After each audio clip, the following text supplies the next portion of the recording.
देखें, ये तो बेहतर डिसीजन अंपायर का होता है, हाँ। मगर मुझे ऐसे लग रहा है कि ये उसका पाँव नीचे लगा हुआ था। ये देखिए, क्योंकि आप बहुत तेज़ी से कैमरा घुमाएंगे ना तो आपको ऐसे ही लगेगा कि बहुत बड़ा आउट था। ये देखिए स्लो मोशन दिखा रहे हैं। स्लो मोशन में अगर आप देखें तो लगता ऐसे है कि उसके हाथ जब टच हुए हैं तो उसका पाँव नीचे लगा हुआ था। थोड़ा सा डोजी सा था, इसको आप कह सकते हैं कि अब ये अंपायर की मर्जी थी, वो जिस तरह मर्जी चला जाए। What do you comment on this? देखें, अगर आपके पास कैमरे अच्छे नहीं है और आपके पास बहुत ज़्यादा क्लोजिंग कैमरास नहीं है तो मेरा ख्याल है कि फिर बेनिफिट ऑफ द डाउट जो है वो बैट्समैन को जाना चाहिए। और मुझे भी इसी तरह लग रहा है कि जिस तरह जब इन्होंने कैच पकड़ा और बॉल इनके हाथ पे लगी है तो उस वक्त इनका पाँव ज़मीन पे टच कर रहा था।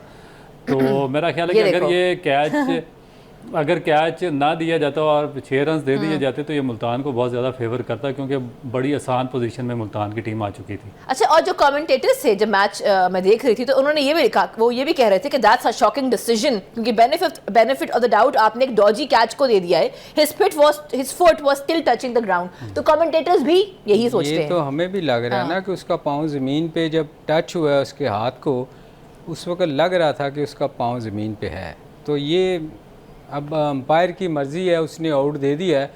बेनिफिट वैसे तो बैट्समैन को जाना चाहिए था, मगर या तो बहुत ज़्यादा आपके पास कैमरा वर्क हो, कैमरे अच्छे हों, क्लोजिंग कैमरास बहुत ज़्यादा हों, तो फिर आप उसमें क्लोजली जज करके तो देख सकते हैं कि कितने इंचेस का मार्जिन है और उस पर टच कर रहा है या नहीं। मगर जो ये वाले कैमरे हैं जो इस टूर्नामेंट में लगाए गए हैं और जो ये टीवी पे रिव्यू वगैरह दिखा रहे हैं, उसके मुताबिक तो मेरा ख्याल है कि जो बेनिफिट ऑफ द डाउट है वो बैट्समैन को ही बनता है।